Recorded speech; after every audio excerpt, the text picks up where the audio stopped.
Thursday, March 2nd. The month is going by like that, Dan Nathan. How are you? 1 p.m. on the East Coast. Guy Adami back. I was in Naples, Florida yesterday. Dan and the great Carter Braxton Worth hooked me up, did me a solid. This is Market Call. Today's episode, Dan, brought to you by FactSet Financial Data and Analytics, powered by Tomorrow. SoFi. Get your money right all in one app. Joining us in just a few minutes, obviously the great EY from the aforementioned SoFi, Butters. See, I just say it. Butters. Butters is here. Butters is here. Butters is here. I am so excited. And oh, by the way, for you playing our home game, the Rangers emerged victorious last night in Philadelphia, beating the Flyers in overtime. I mentioned that tonight because we are going to the Ranger game. Ottawa is in town. They just made a big trade of their own, got Chikrin for the back line. But, of course, tonight, Patrick Kane makes his Ranger debut wearing number 88. I will be there. Dan will be there. EY from SoFi sporting a Ranger jersey will be there. Unfortunately, Butters will not be there. How are you, Dan? I'm doing well. I mean, you are fired up today. I think you missed our market call people yesterday, but you're also really fired up for these Rangers here. And listen, guy, I woke up this morning at 5 a.m. and I go to my FactSet app. I'm getting my money right in my FactSet app. I was getting my trading right in there this morning, and I was looking at the S&P was down, I think about 55 bips. The Nasdaq was down maybe 70, 80 bips. Tesla, a name that we've talked about a lot on this pod, was down 6%. I mean, to be down in the pre-market 6%, something had to happen overnight, and we're going to talk a little bit about that. But I was getting a little excited. I never really got back to sleep at 5 a.m. there because I just started scrolling the FactSet app there, guy. But, listen, man, I really felt like, and the headline really was that overnight that the 10-year was about 4%, and that's not something we've seen since October. And I thought it was interesting that at least the algos that trade kind of in the overnight session there were keying off that as far as equities versus yields. What was your thought about that waking up? Did you think that this was a start of something? Well, let's just throw up the S&P chart here. It's contending, as Carter would say, with that uptrend that's been in place since October. It's right at that kind of 200-day. It's probably breached it a little bit here. It's at a level 3940-ish, and we are challenging that level, and we've been above it and below it a number of times. And I think so we're going to continue to see. There's your battle line, and we've talked about this for a while without question. You know what I think? I think we're going to breach it. I think it's just a foregone conclusion. But listen, right now we're holding on, I think, for dear life. Obviously, the Dow Jones has gotten a bit of a boost off the Salesforce numbers, which we can or can't talk about. It doesn't matter. I think what I take away from Salesforce is not that it had this great quarter. It's the fact that when you had 5 activists sort of pushing against you, they were forced to do some drastic things. And that's exactly what we saw. The cost-cutting measures for Salesforce obviously helped their margins, and that's why you've seen the bounce in the stock. The question is, can you cost-cut your way to continued profitability? That's, by the way, the same type of quarter we saw at Disney. That stock traded up to 122.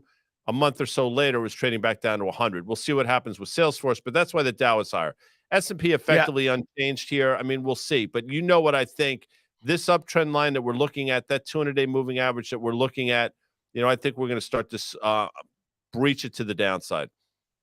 Yeah, I do too. And Carter yesterday was on, and he had this kind of a 1-year chart, and he was like looking at this uptrend that's been in place since October, and then he also had a multi-year chart and just kind of showing where we were, over the last 10 years or so. And we are really at a critical long-term support level. And we've been talking about those kind of October lows that was what 3550 or something like that, and then those kind of pre-pandemic highs in the S&P, those 3400. When you look at it, you back it out on a log basis, and you look at just sort of the uptrend that has been since the 09 lows, and you look at where we are right now, it would not be hard to get back there, guys. So again, how much do yields, and if we could throw up the 10-year yield chart again, we kind of topped out 435-ish or something. We were there a couple times in early October, early November, and we're getting back above those kind of late year highs here. How important is that kind of 10-year to you as you think about valuations in the S&P? And I know we're going to talk a little bit about this with Liz too, I think but it's just really thought. important. Yeah. Look, I mean, it's not coincidence that the broader market, as you mentioned, I mean, we bottomed out in the S&P right around the same time the 10-year yields made their high that we've seen for quite some time. The move down was interesting. It actually held the moving average. I didn't think it was going to necessarily, but it did.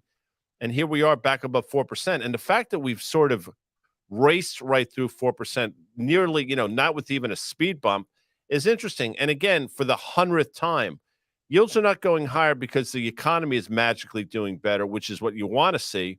Yields are going higher for a far more nefarious reason. And I'm surprised. And again, if you had told me a week ago the 10-year yields would be meaningfully above 4% and said, okay, where's the S&P going to be on the back of that? I would have said we'd probably be, south of 3,900. We're not. We're holding the moving average. We'll see how long that lasts.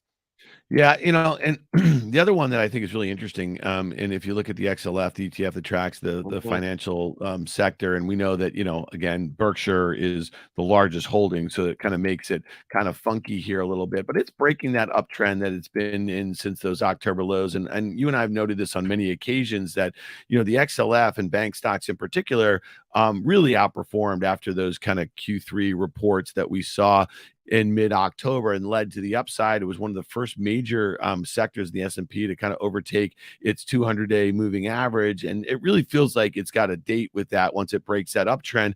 And I just bring that up again because I'm looking at the money center banks. And right now I'm looking at JP Morgan, which is down 1.5%. I'm looking at Bank of America, Wells Fargo, and Citi, all down about 2% or so. So again, money centers are definitely feeling a little bit of this reaction. And there's a whole host of other data. We were talking about some of the kind of subprime delinquencies that we're seeing in autos now, and we talk about credit card debt. And there's a lot of things that I think we saw out of Q4 earnings, especially of some of these subprime lenders, that are leading us to believe, and especially if you put together some of the things that the retailers are saying, the consumer might not be in a great spot right here, Guy. Consumer's not in a great spot. I mean, you'll hear it over and over again. The lazy conversation and the lazy sort of soundbite is the U.S. consumers and great. The U.S. consumers' balance sheets. I mean, it's just patently false. I mean, we're seeing again consumer debt in the form of credit cards and going to be approaching, if not through, $1 trillion, $5 trillion when you add in mortgages and HELOCs and student loans and all car loans and all the other stuff.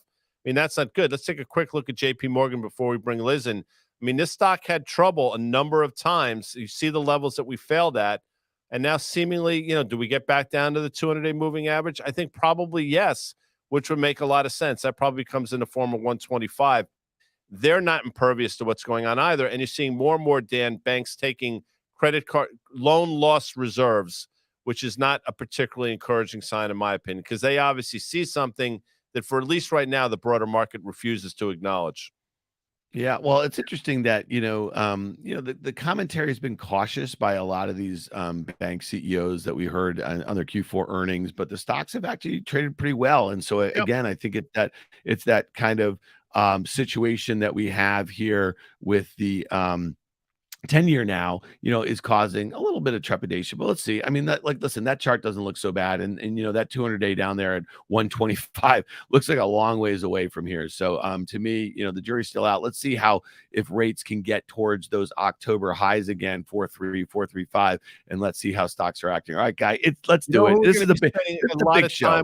If we're going to be spending a lot of time together, and I think that's nice. I mean, next week, the two of you are going to Arizona. You're going to be at a baseball game. You're going to see a San Diego Padres game, a Pods game. Then you're doing a little forum, a little powwow together, the two of you. Then we're doing something in the offices of Current next week. It's yes, crazy. We are. It's a lot of quality time. A lot of quality time with the three of us, starting with tonight, my first Rangers game ever. Stop it. Oh, wow. Only my second NHL game ever.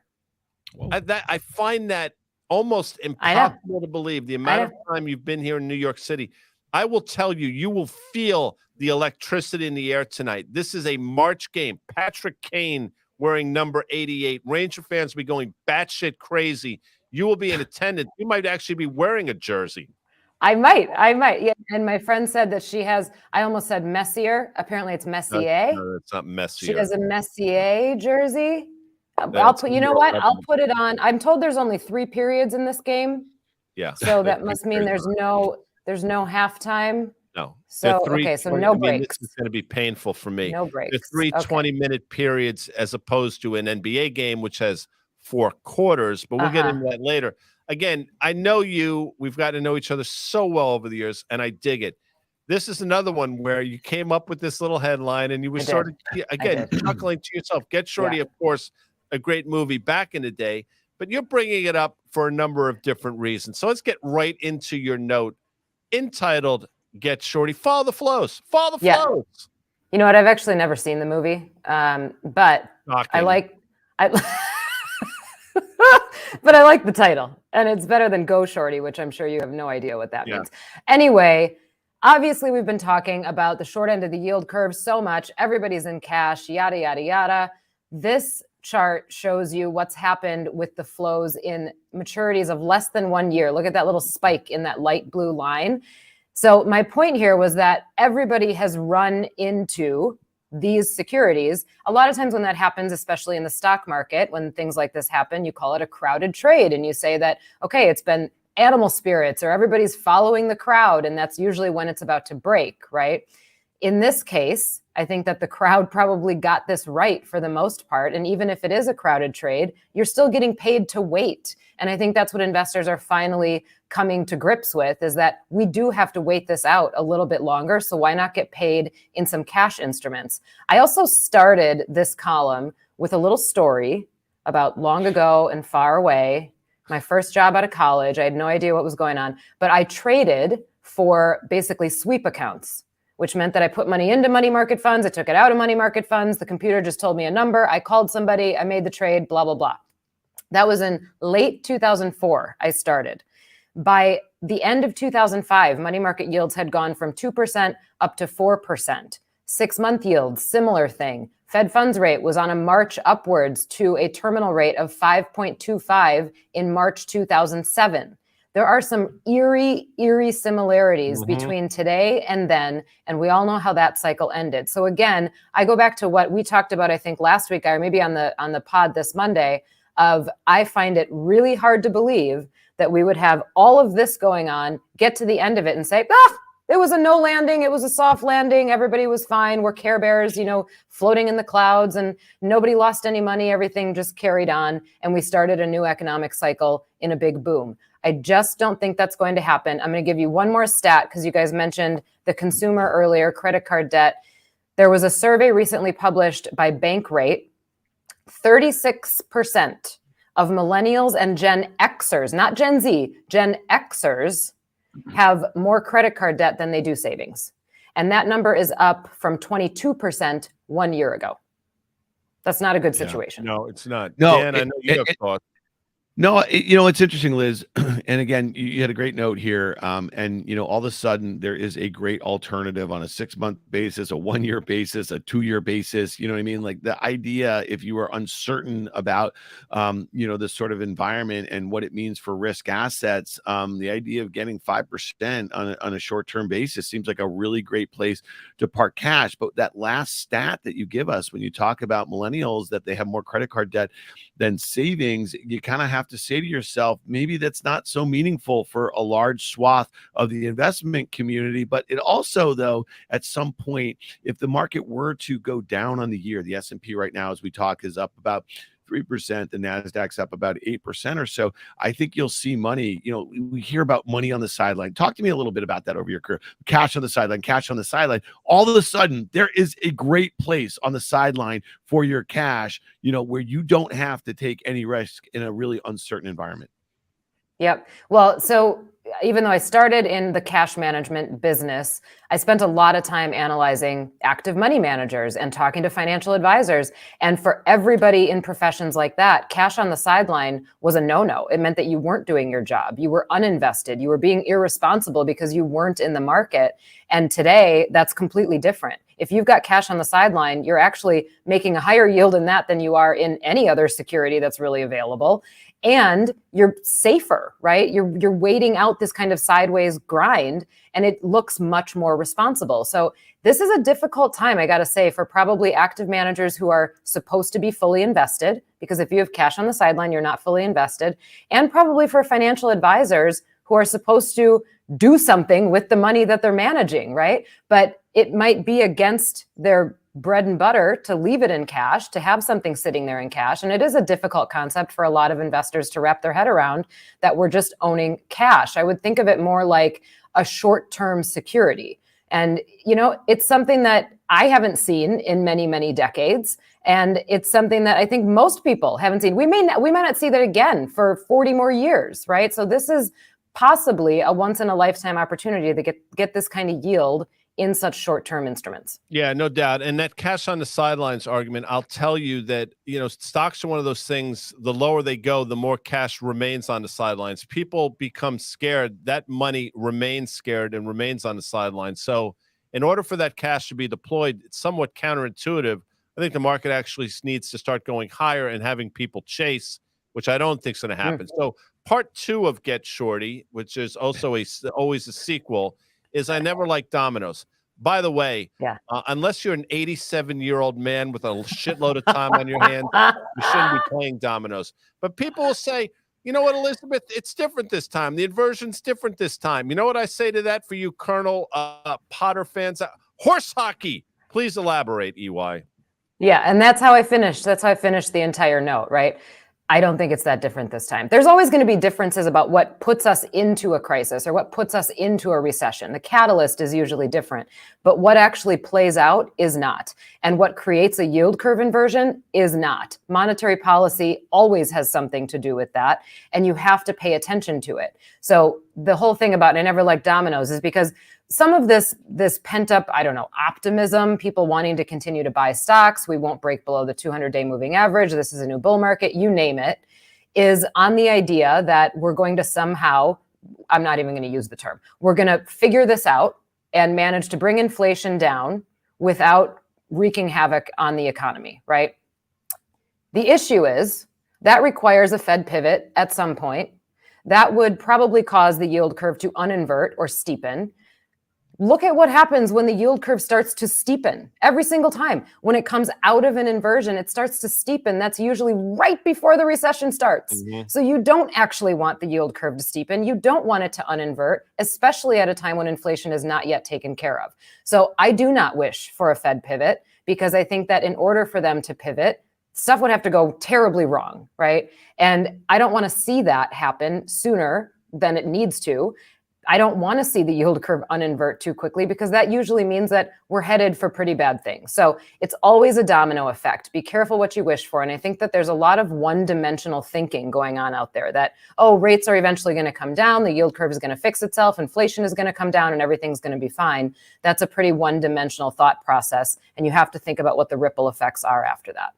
Yeah, and we started this week, Liz, you know, just if you guys are watching this and you don't know, Liz joins Guy and myself on our Monday edition of On the Tape podcast. We do a look ahead at the things that we're most focused on and kind of hit some of the biggest stories that we think are going to be affecting the markets, the economy on the week. And we talked about how normally the first Friday of every month gets a jobs report. And we know that the kind of missing piece of this puzzle for the Fed has been unemployment at 53-year lows. I think the last print in January was 3.4%, below the pre-pandemic levels, and taking us all the way back to, you know, like the late 60s or something like that. And so it'll be interesting to see how the market focuses on that. And Danny Moses also brought up, he's our Friday co-host of On the Tape podcast earlier when we were recording that, you know, Fed Chair Powell, after all of this Fed speak this week, is going to be before the Senate on Tuesday, giving his, I guess they used to call it the Humphrey Hawkins sort of speech or so. Before we get to John Butters here, I want to kind of talk about some earnings things that are going on right now here. You know, Salesforce, and you just mentioned, Guy, that the Dow is, you know, hanging in there relative to the S&P and the NASDAQ. It's down a little bit here, but because it's a price weighted index, you know, here's a 100 and $86 stock that is making up a good percentage. Well, again, the Dow would be down a lot more than it is right now if you didn't have the participation of Salesforce. It gapped up, I think, 15%. It's only up 11.5%. If we look at a one-year chart, also, guys, interesting that I guess in a different sort of chart, you'll see that it got right back to those August highs intraday and has failed there a little bit, but it's still up 11.5%. On the flip side of that, and what's interesting about that name is there's like 3 activist investors that are kind of really pushing them to cut costs, this at a time where they've seen a deceleration of some of their important metrics. But we've also seen a lot of the C-level suite that surrounded CEO founder Mark Benioff have left over the last few months. The flip side of that is Snowflake. And this is one guy I'd love to get your quick take on this, is that the guidance that they gave and the sales growth is just not what investors were expecting. Stocks down 13-14% on that one. Here's a stock that still trades 15 times sales. Okay, right. 15 times sales. Talk to me about this push and pull between these two, what I would say are still expensive cloud, big data companies here, and the market's reacting very differently today to them. It's interesting. Let's talk Salesforce real quick. I mean, effectively, the quarter was made by reducing costs in a meaningful way, which is why you saw the margins improve the way they did. But as I said when Disney reported, and I'll say here, you can't cost cut your way to basically, this new paradigm. I mean, it only lasts for so long. So, yeah, they made significant strides in cutting some of the fat. And I think at one point there were 5 activists involved in the name. The real question is, how sustainable is that? Snowflake, on the other hand, is still expensive. And until it becomes probably something close to a hat size in terms of price to revenue, I don't think this is a stock you really want to get close to. I mean, it's going to have moves to the upside like we've seen before. But to your point, despite the fact that this stock is significantly lower than its all-time high, which doesn't mean all that much, it's still an extraordinarily expensive stock in this environment. So if you're asking me, would you rather? Well, at some point, I would rather Snowflake, to be honest with you, because I think the Salesforce move is going to be short-lived. But the question really comes down to, these stocks, despite the fact that they've all gotten obliterated, are probably still expensive in this environment. Yeah. Well, and Liz, I'm just curious how you think about this, not asking you to opine on Snowflake, but here's a company that was just a darling. It was a 2020 IPO, and people, investors there was no multiple that was too high on a multiple of the sales. But here, the company just guided, I think, towards like 40% revenue growth this year. So it's supposed to go to basically from 2 billion in sales to 2.8, and they're still expected on a GAAP basis to lose about 800 million in net income. So it's really hard. You have decelerating revenue growth, but you still have meaningful GAAP losses here. And I guess in this rate environment, does that even make sense anymore? Like, it just seems like this is what's different this time about this cycle, which is why I don't believe, and we're going to look at the NASDAQ for a second here, why the NASDAQ is done going down, especially at a crucial technical level here. Yeah, I don't think that a lot of these stocks, and look, SoFi went public in 2021. I don't think a lot of these stocks that saw that huge euphoria that occurred a couple years ago are going to come out of it until we're not in this type of a rate environment. And it continues to be a brick on a lot of their heads. Until you get out of that non-earning tech bucket, it's going to be a brick on your head. And, I don't care how good the revenue growth is. And look, some of them are pulling apart. There is going to be a cohort of stocks that'll look better than their peers and they'll pull apart, but there's still sort of a ceiling until rates aren't weighing on it and until a lot of the companies just show GAAP profitability. And that, unfortunately, that just is what it is. So I agree with you. I don't think some of this is done going down yet. And I think you have to be really careful. Also, I think I might have mentioned this on Monday as well. The sectors and the stocks that took you to the peak in the market are rarely the ones that take you out of a trough. So if you're in a lot of stocks that brought us to that market peak in January of 2022, those probably aren't the ones you want to be owning if and when we bottom and get back out. So just be careful about that and be careful about companies that aren't going to be earning for years to come still. Before we bring in Butters, I used to go to Gotham Bar and Grill back in the day. And I mentioned that because it was a lovely place to go, but I would order the chicken. And then something magically happened over the last 10 years where it's no longer chicken. It's like brick chicken. I mean, I don't even know what that frickin' means, but apparently they cook chicken on a brick or something, which is complete horseshit, as you know. But since you mentioned bricks, I thought I would bring that up. It just shows again some of the randomness, some of the just nonsense that goes on. And I've got, hold on, I've got some randomness, just a real quick one. My dad used to give a brick award every year to one of his basketball players, to whoever threw the worst shot. Yeah. He threw the worst shot, and he'd paint the brick blue. Somebody got a brick every year. Don't you love that? I mean, I as I've said now dozens of times, your old man needs to come on the show. I'll do it with him. It'll just be the two of us. We'll talk all kinds of stuff. I mean, I will tell you, we will get some serious viewership on the back of that. With that said, Mr. Young notwithstanding, there's certain people out there, Madonna, Beyonce, Aretha, Bono. They're just known by that, just that single name. Well, you know who else is? Butters. Bring him in. What up, JB? What are you doing? Just tracking the earnings, winding it down as we get ready for a little break here. Well, you are tracking it. Let's go right to your slide, because this speaks to exactly some of the things that we're saying. And let's talk about it first real quickly, John. I mean, listen, I think our viewers know at this point, you write every Friday morning the Earnings Insight blog. It drops on the Facts site blog there, and you give us a preview. But every so often you come in, you kind of just grace us with your presence here. We're going to do a little post-mortem with most of the S&P 500 earnings out of the way right now. You've done some work here. It's going to be on your blog tomorrow. And we're just going to kind of look at some of the trends that you kind of identified and what you think investors should be looking at as we get through the course of Q1, and if some of those trends will continue to exist. So talk to us a little bit about the beat rate. You've been tracking, how much estimates have been coming down, or how had been coming down over the course of 2022 and specifically Q4. Talk to us a little bit about, now with most of the earnings out of the way, kind of what you saw and what we might like to see as we get through Q1 here. And we are right now, obviously 2/3 through Q1. Yeah, well, so outside of the first quarter of 2020 with the pandemic, this was one of the weaker earnings seasons we've seen in quite some time in terms of the performance versus estimates. So overall, we saw 68% of companies beat. Now, again, that sounds like a good headline number, but in fact, it's actually below the 5-year average, below the 10-year average, and again, one of the weaker numbers we've seen in some time. And in aggregate, the companies only beat the estimates by 1%, again, below the 5-year average, below the 10-year average. One of the sectors that was particularly weak versus estimates was the communication services sector. Less than half the companies in that sector beat estimates, and overall, in aggregate, companies in that sector missed estimates by 5%. We had a number of high-profile misses in that sector. So what's interesting is, due in part to this weaker performance, the actual earnings decline we're going to see for Q4 of about 5% is actually larger than the expectation we had coming into the earnings season, which was about a decline of 3.3%.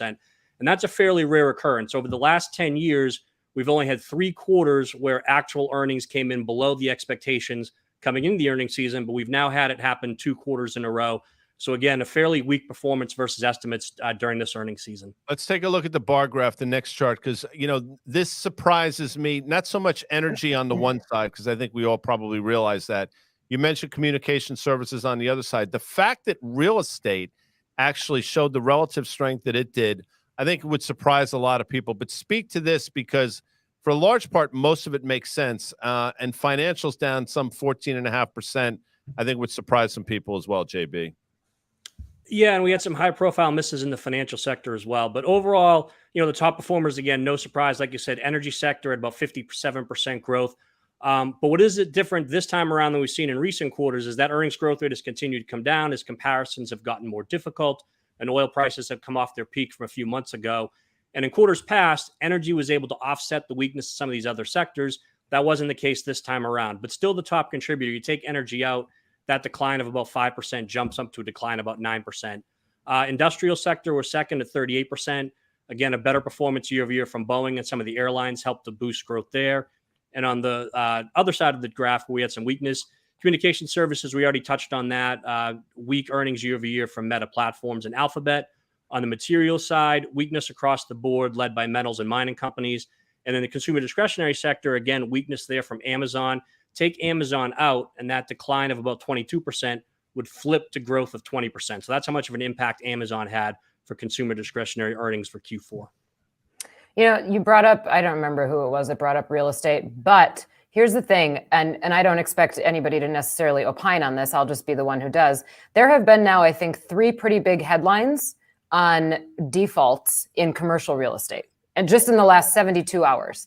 And I'm not going to call that a canary in the coal mine, but I don't think it's a good sign. And something that everybody should know about commercial real estate is that if it's financed privately, it's usually financed with floaters. And there are a lot of floating rate loans that are maturing this year. That is probably not going to be a good sign for anybody trying to refinance a floating rate loan. So I would watch that sector, although I am in the camp where I'm surprised that real estate came in so strongly. I do not expect that to continue, particularly in the commercial space. So, John, let's talk a little bit about what you're tracking for 2023. I mean, one of the things that we've been talking about on Market Call for a while is just that, okay, 2022, it's going to come in maybe just a little bit below $220 in S&P earnings, right? And right now, you're starting to see some estimates coming in, right? And we're expecting, I mean, some of the most bearish strategists on the street, they have estimates below $200 for this year. And when you think about where inflation is and where it likely is to settle out, you think about where the dollar kind of just settled out and the disproportionate amount of S&P earnings that come from U.S. multinationals. I mean, we could have, right now we're at, I guess consensus is at like low single digits, right, decline year over year for 2023. But if some of these really bearish strategists are right, we could be down more than 10%. Talk to us about what you're seeing so far, and also a piece of data that we quote all the time. I think you had it in your Earnings Insight blog maybe a month or two ago, that on average over the last 10 years, strategists have overestimated S&P earnings by close to 8%, right, 1 year out. So talk to us to what you are expecting for 2023 earnings right now. Right. So if we look at 2023, overall, we're at about $223 per share, give or take. That was about $230 at the start of the year back on December 31st. And that stat you mentioned, usually over the last 25 years, analysts have overestimated by about 7%. So again, not predicting that, but if that projection would hold up the average, that would take us down to about the 214, 215 range. And so far, we've seen pretty significant revisions to estimates for the first half of the year, as you can see in this chart. Looking for declines. Significant declines in earnings for the first half of the year. However, that second half recovery is still holding up. So, and overall, we are still looking for about 2% growth for 2023. So we are holding on to very slight growth for 2023 at this point in time. But one thing that does stand out is the guidance. For first quarter in particular, we've seen about 80 companies give negative guidance. That's near a record high as far as our history goes, going back about 15 years. So that's certainly something to keep an eye on as we move forward, through the rest of the quarter. But, more guidance, more negative guidance than normal. And we have seen estimates come down for both the first quarter and for 2023. Which is exactly why we've said and your work sums it up and sort of galvanizes some of our thoughts. Estimates are still too high. A couple things before we 5,000. EY mentioned a few minutes ago, she didn't know who brought up real estate. Well, she knew it wasn't her, which only left 3 other people. And since John hadn't said anything yet, it was down to me and Dan. So I don't know. I mean, clearly memory loss is something for you, number one. Number two, you also mentioned floaters, which, if you recall a great movie called Caddyshack, Bill Murray had to don a biohazard suit to take care of the aforementioned floater. Number three, JB, your work is outstanding. Your market insight should be must reading if it's not for everybody out there. Thank you so much. Obviously, it's always great to have you with us. Dan, if you want to sort of say a quick goodbye to Mr. Butters, please, before I sort of wrap this entire thing up. Yeah, JB, thanks so much for being here. Liz, obviously, thanks for your commentary on John's fine work on Earnings Insight that's going to drop tomorrow morning. So thanks for your contribution to this program here, John. Thanks a lot. He's saying to himself, why am I get me out of here battled with these 3 idiots? No, it's really me, because nobody saw the Caddyshack reference coming, but I was waiting for that one. JB, thank you. Enjoy the hockey that you will be watching wherever you do. Unfortunately, I'm sure your team is not nearly as talented as mine, but that's neither here nor there. I want to thank John Butters. I want to thank, obviously, EY from SoFi. I want to thank FactSet Financial Data and Analytics, powered by Tomorrow. They're also our data provider. SoFi, Dan, get your money right all in one app. Dan, myself, EY, and a few others will be at the aforementioned Ranger game tonight. We will not see you tomorrow unless something weird happens. We'll be back on Monday at 1 p.m. Thanks, folks. Thanks, guys.